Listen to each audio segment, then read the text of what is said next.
E aí, povo, tudo certo? O vídeo de hoje é sobre uma coisa que muita gente pergunta, né? Muita gente quer saber sobre o aço damasco. O que é o aço damasco? Ou pelo menos o que a gente chama de aço damasco hoje, que não é exatamente a mesma coisa que a gente chamava de aço damasco há 50 anos atrás. No vídeo aqui eu vou falar um pouquinho sobre a história do material, algumas características dele, de onde que ele vem, por que ele tem esse nome de damasco, por que a gente chama de damasco hoje, e por aí vai, tá? Vamos lá. Para a gente entender um pouco mais esse material, a gente tem que voltar lá para trás. Saber como que ele era produzido, como que ele era trabalhado, como que ele era obtido. Isso ainda na idade do bronze, quando o ferro começou a surgir. Quando o ferreiro ia trabalhar com ferro, ele não comprava uma chapa ou uma barra já pronta, ou um lingote. Ele conseguia o material através da redução do minério de ferro, uma fornalha de redução e tudo mais. Tem inclusive um vídeo aqui no meu canal sobre fornalhas. Eu pretendo fazer um outro melhor, mais pra frente, mas tem um vídeo mais antigo que mostra como que uma fornalha funcionava. Claro que no vídeo eu uso um soprador elétrico e não um fole, mas a ideia é mais ou menos a mesma, é carvão e minério de ferro. E o resultado é o que a gente chama, pelo menos na língua inglesa, de bloom. Eu não sei uma palavra para isso em português, eu nunca encontrei uma palavra. A coisa mais próxima que eu já encontrei é em catalão, que se chama de grasa, e em espanhol moderno, que chamam de lúpia. Mas em português eu ainda não conheço uma palavra para isso. O que é esse bloom? O bloom é isso daqui. É uma esponjona de ferro, bem irregular, com teores de carbono variáveis e que de fato não tem nada a ver com uma barra de ferro moderna ou uma barra chata, da onde a gente forja ou desbasta uma lâmina. Como vocês podem perceber, tem buracos aqui no meio, tem falhas, tem pedaços que dobram. Como que você trabalha isso? Você esquenta a uma temperatura bem alta e caldeia isso, que é o mesmo princípio do damasco. Então você forja isso ao ponto disso aqui ficar uma barra trabalhável. E para você conseguir uma barra trabalhável, você tem que esticar e dobrar algumas vezes, para ele não se desfazer. Porque ele é um material bastante chato quando você não tem uma qualidade muito boa. Quando você vai fazendo peças mais longas, vai ficando mais evidente que isso daqui precisa ser melhor refinado. E conforme você refina isso cada vez mais vezes, e você vai repetindo esse processo com ferros diferentes que você pegou de outras fornalhas, você percebe que os materiais são diferentes. Cada ferro é único na sua composição, porque você tem muitas variáveis numa fornalha de redução. É diferente de hoje, que você sabe a composição do aço que você compra, com uma margem de tolerância pequena de diferenças entre um e outro. Mas você tem uma noção de como que ele vai reagir, como que ele vai se comportar. E antigamente não era assim. E isso começou a ser tanto um problema quanto uma solução. Se você percebia que um aço era muito macio e que entortar, perder o fio rápido, você passava esse material para uma parte da lâmina que não necessita de dureza. E se você percebe que esse material é muito, muito duro, você guarda ele para a parte que você precisa dessa dureza toda. Por exemplo, no gume. Chega uma hora que você percebe que as lâminas são propositalmente feitas em seções. Então você tem o centro ou o dorso mais macio e o gume mais duro. E também é quando você vê tratamentos térmicos especializados para o ferro ou aço. E aí você percebe um efeito colateral disso. Quando você dá polimento nessas lâminas, você percebe que uma parte tem uma coloração diferente da outra, reflete a luz diferente da outra, é polida de forma diferente da outra. E isso é um princípio do que vai se tornar o caldeamento em padrões, ou o que a gente chama hoje de damasco. E chega um ponto que você começa a prever o comportamento do material com que você vai trabalhar. A partir de qual minério ele fica mais claro, mais escuro, porque às vezes um minério tem um elemento de liga diferente, ou qual material vai ser mais duro, mais macio, qual material você vai refinar mais vezes ou menos vezes. Se você for fazer o dorso de uma faca pequena, você não precisa refinar tanto material, pode ser um material que só vai estar ali para fazer volume, enquanto que o gume você vai guardar um material mais caro ou mais refinado, vai aprender a dar o tratamento térmico adequado para cada um, e por aí vai. Não necessariamente vai chamar essas peças mais antigas de damasco. É da mesma forma que a gente não chama um sanmai hoje em dia de damasco, apesar da técnica ser basicamente a mesma, que é você caldear aços com composições diferentes para conseguir um contraste estético e funcional. Mas chamar isso de damasco, de um padrão, também já é um pouco forçar a barra. Lá pelo final do período romano, você percebe que os ferreiros começam a fazer uma outra coisa. Eles começam a mexer esses materiais com um intuito puramente estético, não necessariamente de performance da peça. Então você começa a ver vários desenhos sendo formados, eles começam a torcer esse material, eles começam a cortar esse material e montar pequenos mosaicos. E aí você começa a perceber o uso proposital de vários tipos de ferro. Inclusive um que nessa época começa a surgir, pelo menos na região da Europa, e que fica em uso durante séculos, é o que a gente chama de ferro com fósforo, ferro fosfórico. Ele reage mais ou menos da forma que os aços com níquel reagem hoje em dia a ácidos. Então, quando você dá um polimento e depois você coloca em algum tipo de ácido, como vinagre, por exemplo, ou até mesmo urina, você percebe que esse aço com fósforo tende a ficar mais claro e os aços com carbono tendem a ficar mais escuros.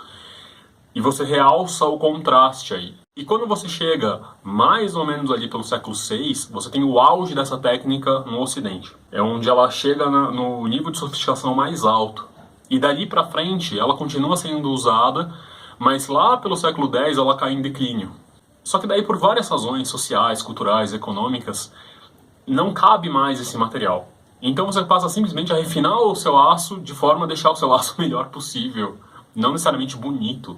E isso passa a ser usado só para fazer alguns enfeites, alguns detalhes, algumas peças que vão na lâmina, mas não necessariamente a lâmina toda. Isso falando do Ocidente. Em outros lugares, isso continuou em uso, isso continuou sendo apreciado pela qualidade estética e não tanto pela qualidade prática. Mas no Ocidente você tem essa queda. Só que isso nunca chegou a ser uma técnica perdida, porque os ferreiros continuavam caldeando, ainda era parte intrínseca do trabalho. Caldeamento, você separar materiais diferentes por durezas e todas essas técnicas que a gente ainda usa hoje em dia no Damasco. Agora, da mesma forma que na Europa se percebeu isso lá por volta do século 3, 4, em outros lugares do mundo isso também aconteceu, em vários momentos diferentes. E você tem um surgimento, sobrevida, declínio, independentemente do que estava acontecendo em outro lugar do mundo. E daí a gente dá um salto de 800 anos aí. A gente chega no final do século XVIII com a Revolução Industrial. A essa altura, você ainda tinha ferreiros caldeando, ferreiros separando materiais por durezas ou por cores. Você tinha ferreiros fazendo padrões de damasco ainda em canos de armas. Então você tem uma tradição que, por mais que não fosse usada em larga escala para facas, lâminas, espadas e tudo mais, você ainda tinha uma tradição que estava viva no ofício. Ela nunca se perdeu, morreu. E claro que a Revolução Industrial não aconteceu do dia para a noite, ela foi um processo que foi modernizando várias áreas da produção humana ao longo do final do século XVIII, século XIX, até o começo do século XX. E conforme a indústria vai chegando em alguns lugares, a produção do ferreiro fica obsoleta. Por que você vai pagar um sujeito para ele trabalhar manualmente, levar horas ou dias para fazer uma faca, se você tem uma fábrica que vai fazer milhares no mesmo período, com um valor muito mais barato? Então a produção começa a ficar obsoleta. E quando você chega no século XX, a produção do Damasco quase desaparece. E quando eu digo quase, é porque ela não deixa de existir de vez. Você tem lugares que ainda não tem uma industrialização forte, ou, por outro lado, como em Solingen, que era uma cidade que estava toda na produção siderúrgica moderna, se industrializando, você ainda tem nichos artísticos que fazem peças artesanais de prestígio para uma elite social. Então isso não some. Tanto que quando você chega durante a Alemanha nazista, você ainda tem ferreiros fazendo facas de damasco para a elite do partido. Então, assim, é exagero a gente falar que isso se perdeu, que isso sumiu, que isso morreu. Isso continua em produção, em menor ou maior escala, em lugares mais isolados ou não, para uma parcela cada vez menor da população, mas isso ainda existe. Por mais que você tivesse muita gente no começo do século XX dizendo que isso era uma arte perdida, ou, na melhor das hipóteses, moribunda. E aí a gente chega num cara, em 1948, chamado Herbert Marion, que era um inglês, ourives, arqueólogo, que escreveu um artigo onde ele criou o termo pattern welding, que eu acho que é o termo mais correto para o que a gente faz, porque significa literalmente caldeamento em padrões, que é bastante objetivo e descreve o trabalho. Esse termo começa a aparecer em vários artigos acadêmicos, em vários estudos sobre o tema, principalmente sobre a arqueologia daqueles períodos que eu disse antes, como o século VI, VII, por aí. Mas por que o tema não pegou tanto? Porque ele estava restrito a um ambiente acadêmico. Você tinha estudiosos, você tinha pesquisadores, você tinha arqueólogos, você tinha engenheiros trabalhando com análises metalográficas, que estavam de olho nesse ambiente e nesses termos. Só que os ferreiros em si não trabalhavam com isso. Eles não estavam estudando numa faculdade sobre ser ferreiro. Muitas vezes eles eram analfabetos. Os caras estavam realmente trabalhando, não sabiam o que um inglês numa universidade estava discutindo. Ele estava na oficina dele, ele estava trabalhando, ele estava sujo de carvão. Então a gente chega no personagem mais famoso dessa história toda, que é o Bill Moran. Pelo menos no meio da cutelaria, todo mundo deveria saber quem que esse cara é. O Bill Moran, ele fundou a American Bladesmith Society na década de 70. Só que, bem antes disso, no comecinho da década de 60, ele queria muito recriar o aço de Damasco. E é aí que vem a confusão dos nomes. Porque o famoso aço de Damasco não tem nada a ver com essa história inteira que eu contei até agora. E o que a gente sabe do aço de Damasco hoje é que ele era um material que era trabalhado na Síria, daí o nome aço de Damasco, a partir de lingotes que vinham da Índia, do Sri Lanka e de outros lugares ali daquela região. E da Síria ele fez fama para o mundo inteiro. E essa fama chegou na Europa inteira, nas Américas e tudo mais. Hoje o material mais próximo que a gente tem desse Damasco original seria o que a gente chama de woods, ou o que os russos chamam de bulat, que é uma outra coisa, que não é um material caldeado nem nada. Só que, quando ele é polido, ele apresenta alguns padrões na superfície dele. Só que na década de 60 ninguém sabia direito disso. O aço de Damasco ele tinha parado de ser produzido. Ele era uma coisa que já tinha ficado obsoleta fazia muito tempo. Mas ainda assim ele atraiu os olhos dos colecionadores. Porque ele tinha todo aquele padrão, aquele desenho, aquela coisa bonita, esteticamente agradável. E o Bill Moran, olhando aquele tipo de trabalho, pensou: isso aqui é caldeado, isso aqui são metais diferentes, que são caldeados de alguma forma que mostrem esse tipo de desenho. E ele ficou alguns anos tentando replicar aqueles desenhos, tentando entender aqueles padrões e tentando fazer aquilo na oficina dele. E então, depois que a American Bladesmith Society já estava fundada, ele apresentou facas feitas com um pattern welding que ele chamou de facas de Damasco. E o termo pegou.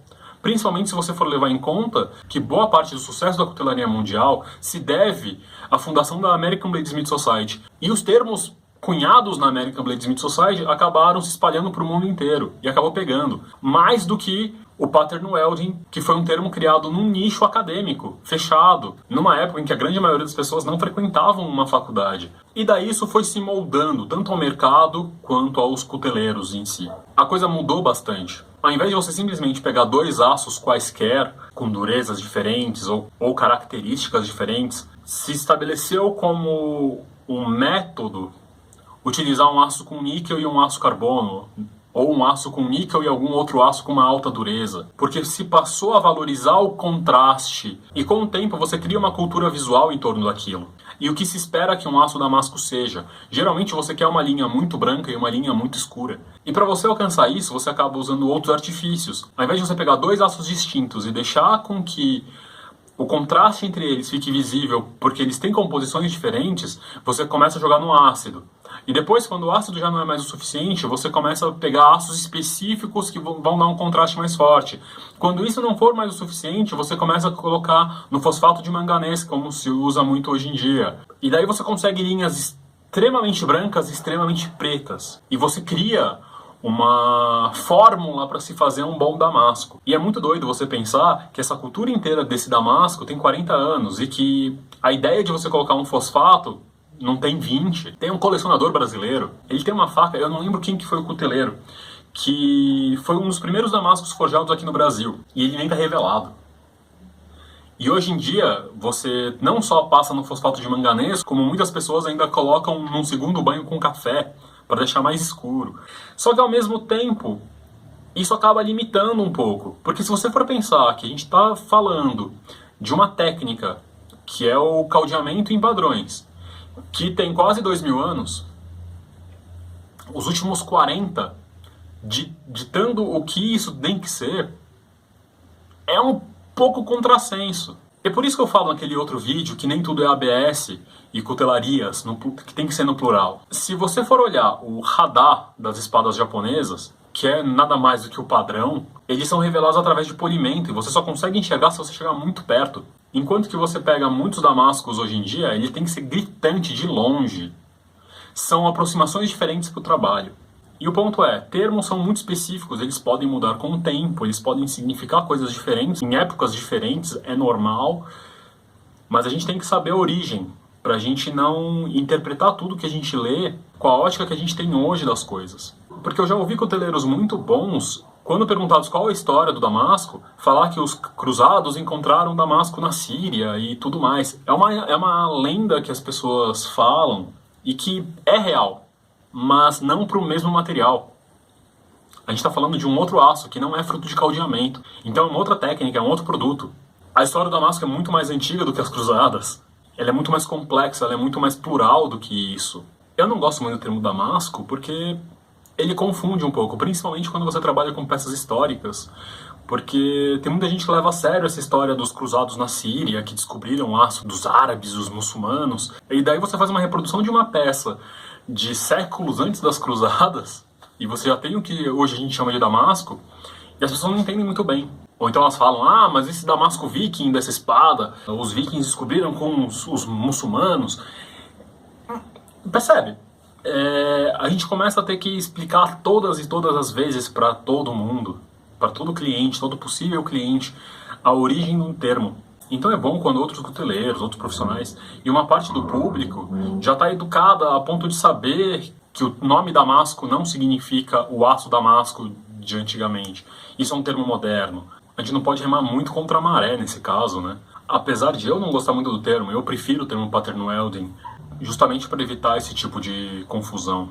Mas isso é de menos. Desde que a gente entenda a origem dos termos, a gente pode usar o termo que a gente quiser. Mas enfim, essa é um pouco a história do aço Damasco. Por que ele tem esse nome? Por que ele não é o que as pessoas acham que ele é? E por que é bom entender um pouco a origem dos termos que a gente usa? Para a gente não ficar simplesmente reproduzindo histórias que não são necessariamente verdadeiras. E isso é bom para não confundir quando vocês lerem alguma coisa mais antiga falando de Damasco. E é claro que eu não quero mudar o termo. Eu acho que o termo está aí, o termo tem que ser usado. A gente só tem que entender a origem. E como eu falo o tempo todo, a gente tem que estudar, né? Então é isso aí, espero que vocês tenham gostado. Semana passada não teve vídeo mesmo, eu esqueci. Eu espero que na semana que vem tenha. Então até a próxima. Abraço. E só mais um recado. Eu participei do podcast Bigor na semana passada e eu vou colocar o link aqui na descrição.